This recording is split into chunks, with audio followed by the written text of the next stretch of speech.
Voilà, merci d'être branché, connecté dans votre site internet www.congodialogue.com. Merci, moi c'est José Boloa. Alors, je vous ai dit que dans notre émission Espace Dialogue, là où la réflexion et la connaissance se rencontrent, j'ai une tranche que je vous ai parlé, les réalités du Sud, n'est-ce pas? Deux réalités à Sud, on a bien à Katimini en Afrique du Sud.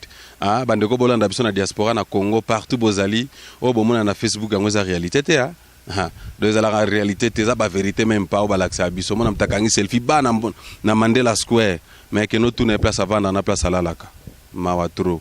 Alors, l'émission to mission ba réalité nyonso. Alors to sing na obisiko zali zala misu na biso zali to ina biso. Elo mobo ya CCZ na kati Afrique du Sud na Jobour, ozana poso loba ka biso to chebenga biso to cha micro to loba. Alors lelo na kati réalité du Sud na kati émission Espace Dialogue na site bolinga ka congodialogue.com o mama Francine Ngeme de la Belgique azo diriger na linga to le bela sujet moko phénomène mot de passe. Phénomène mot de passe. Donc eza ko inda mabale panzani ba couple panzani pour moi si azana mot de passe na téléphone na ye aboko yebisa mobali pas na mot de passe na kati phone na laptop na ye na tablette, moi ça a évité. Et plus grave encore, je vous ai signaler bino bana nyonso au besoin de travers le monde. Même mot de passe à carte bancaire. Mobile azana ngote. Moi si pas binga pena la kisa yo. Ngapena na carte na nga compte na nga mot de passe na ngate. Alors phénomène donc et pandi mabale bien na carte fidi, c'est ba réalité mama Irene. Otozana ngwana alors. Na mbeli bino mama Irene Bushiri à Cape Town. Ayoka ki si jeune musika bino papa bolo nga pe fona kota masolango.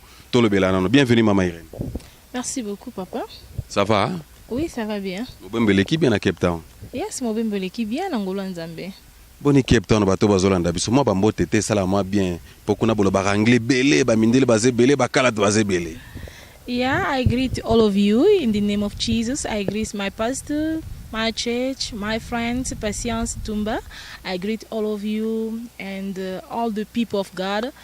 That one. That's my greatest. Thank you. Vous avez reçu vos pierres. Ça, c'est les pierres. Libanga. Maman Irene, phénomène au mot de passe. Nabi que tu es marié, maman Abana, Misatu, Obalambala Kitoko, papa Faustin Bushiri. Les grands producteurs, jusqu'à preuve de contraire, dans Cape Town producteur Azate. Les grands producteurs habitent à CC. Kalato produit Rebecca Malope, Docteur Toumi. Donc, grand musicien dans Kachamboko, Décembre Zoya. So bondi maï kaza grand producteur salamondi na omususu Faustin Bushiri. Mère phénomène yo ana joburawa et pandi. Na betra ba téléspectateur li solo dans mo bali mot de passe na ye a pesa moi si na été. Yo lobini pona le kambango. Bon, premièrement dans le baké so na zongi muke na kati ya Bible. Bible c'est ce qui est moi si na mobali, moi si so babala na mobali ba pasangani ba komi mutu moko. Alors, tant que ba mutu moko, bazolo ba en esprit, ti na physique. Dans photos à la mutu moko. Et ça ba bilo comme qui ça ba fertilité, moi je peux dire. Et ça te que le moko bo ko bombela moi sinayo. Donc soit moi ça ko bombela mobile naï. Donc moi si soit mobile a koufi et combat que misambo on a compte ba tu baza surpris que moi soit là la rambe tout monde na mobile. Aibi code bancaire ya mobility omoni ezo sala vraiment malamuté ezo sala vraiment malamuté na ba papa no senga na ba papa soki oke moni moi ça za maboko milai luka façon moko oyo yebi ki akopinir moi sinayo ke ya kobombela e code wana to bosa na pete ke liwa pezali eza pendenge mo pena ba maman ko bosa na pete ke liwa ezali oza pena bana yo donc soki lelo liwa yo kozwa yo mbongo nozo bomba wana kati ya banque yeba ke banque oliongo ya ofele oyo moneli pasi donc eza likambuke boyo kana bozala ini en esprit et en vérité tina mosune donc tina cher bozala mutu moko boboyeba ko sangisa nyonso bokende liboso donc voilà bon Sœur Irene ndenge za boye donc oza na mot de passe cha mot de passe na phone non n'est-ce pas yana cha mot de passe parce que papa Faustin aza na mot de passe non. Ya aza na mot de passe nanga pourquoi pas zanango aza na mot de passe nanga ai ya Facebook no pe mot de passe nanga zanango te Facebook nde malheureusement na za na mot de passe te ezanango ka open donc anytime. Ok. Papa Faustin yo pose na mot de passe ya maman Irene n'est-ce pas alors yo ndeko zo tala ngai est-ce que moi sinon za na mot de passe na yo Blum sous ses ali to remarquer na kati ya sud awa ba papa baza na ba mot de passe na téléphone batie ba mot de passe na téléphone mais so koti na kati ya Facebook na WhatsApp to na Facebook et comme mot de passe mususu remarqué ngo pe non? J'ai remarqué pourquoi parce que dans le banini nanga moko pe personnellement naza na mot de passe nangai OK za na ba biloko mususu soit ba musique nanga ba vidéo ba biloko moko c'est important on a peut-être na téléphone o soki bana e momoni biso mama basenga na téléphone soki mwana banzo saka nango omoni a delete biloko surtout mais si qu'on a chia bongo pour na protéger ba biloko nanga mususu na ebike place ba ko suka place ba ko komate donc mais pour na papa azana e free soko alingi téléphone nanga donc anytime ayebi mot de passe donc akota po eloko mabezate omoni donc c'est ça. C'est pour dire que maman Irène nous a boye père aussi ba téléphone anytime alingi na sans problème. Anytime alingi nga kuna za soli na obima souvent na tika na téléphone na ndako donc na bimi na maboko pamba na bimi maboko pamba omona ye mwazo sidika siko so bani ba contacter ndeni na bossa na ki donc et voilà c'est ça. Mais est-ce que vous avez d'abord moi si maté le numéro mo caché be père habite ndeti numéro ni na koza nango soki eke nazui contact ya mutu mo eke papa yebite par exemple je peux aussi oublier mais tant en retour nanga na ko explain toujours na c'est non eza numéro ya mutu boye bas na bossa na ki ko yebisa donc et voilà donc secret vraiment mingi pina na mariage des alarati donc ils a toujours compréhension oyebi mutu na yo mutu na pa yebi bien oyebi place mutu no asilika ka so sali mabe alors ko ngate ko push moninga o sala mabe wana pour moninga asilika boko na ba mésentente na katanda donc c'est ça. Chers téléspectateurs, bah bien tourné, bah brancher toujours na congodialogue.com et wabino je sais bolo ato même no phénomène un mot de passe o pandi mabala na zobi tsabino ke et lingia ki même panza mabala monsieur PC pandi mabala tous en histoire amoureuse vraie par respect et dignité ya bandeko wana parce que to viva ki expérience ango to botan ba kombo na bango mobali penaza asi na kati Afrique du Sud wana jobura sala place moka bien penza mais dommage compte bancaire na ye mot de passe na maman Irène moi ça y bien ngote téléphone que tout moi ça simbaraté atia ba mot de passe partout après sa raison sécuritaire au monde bablo mo eza privé na kati wana mo simbango ezate alors ba vivre bon so moi ça na besoin loko père akeni na zando a resomba swapé so ba bimi ensemble au restaurant père ozora carte na swapé toi mbongo ebimi nana besoin c'est ça souki akena ATM na mira beti mbongo ebimi apesi madame na même carte password mot de passe madame azala na ngote mais salami siko ke maman Irène père nanzela musala ba accident asala accident makasi penza et comme na niveau ka ke tina soins intensives na ICU to benga na anglais aw siko il faut ba futa mbongo ndenge ningi père atika ba carte na ndaku mot de passe madame azana ngote madame en hôpital boy maman il faut futa mbongo mara zongi na ndaku a checker ba carte amoni siko ka na ATM de na bimsa mbongo mot de passe ezate de comme grave baké na banque abi moyenga da bimsa mbongo ezate il faut ka mot de passe ezala code PIN ezala mais madame azana ngote ba umeli na bazana bana kutu mama Irène na situation bongo eza pasi yoko ekoloba nini mais na si sali solo na ba téléspectateurs et comme akiti na niveau baké na la police bazo lettre à la police a sala mukanda pour banque ndima banque pe boyi c'est comme aki numéro 1 la police amboko yonda keti na banque bazui responsable moka banque manager nde ba keti na hôpital na soins intensives tant conscience mbale ko zonga nde ba confirmer que ndeza boy papoyo yende kolo compte mon choisa moi sinae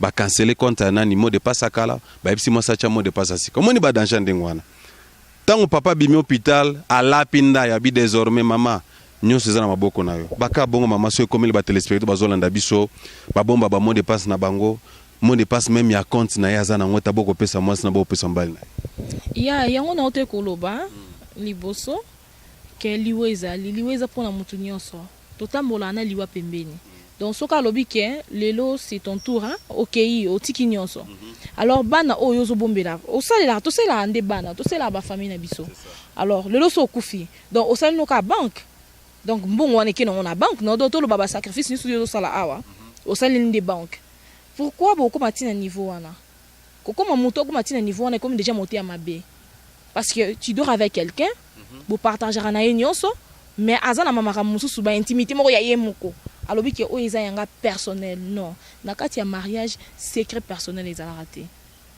secret personnel ezali ya mwasi ezali ya mobile donc abi secret personnel donc ya bango wana eza secret na bango mais eza secret ya bato libanda ti mais ce comité na ba pin code wana na okamwa bino bande kunanga hein bobo santé ke toyeki na mboka libanda to kosela mundele te hein na au conseil bande ko nstu ba bomba ba biloko wana faites attention en tout cas bozala ouvert na basi na bino pina mibali na bino toyeki na mboka batu toyeki koluka et puis un jour tokozonga soki mwasi no azala moyibi soit mobali no azala moyibi luka punition ni okopesa ye mais okopesa ye punition ya code wana te po banque koliango et aux ambons on est lié au fait les sacrifices nyonso ya vie na osali et qui perte et puis ba no batikali ba pauvre dans la vie nzamba rotuna yo a relaxo film o nyonso ya maramuso no sana sina moy donc c'est ça comme conseil pour ngai donc voilà Maman Irène azotika to presque na suka to linga to sabande ko bazolanda biso ça c'est la réalité du sud aux réseaux happening aux arriver na kati na Afrique du Sud awa donc ba secret na ba foyer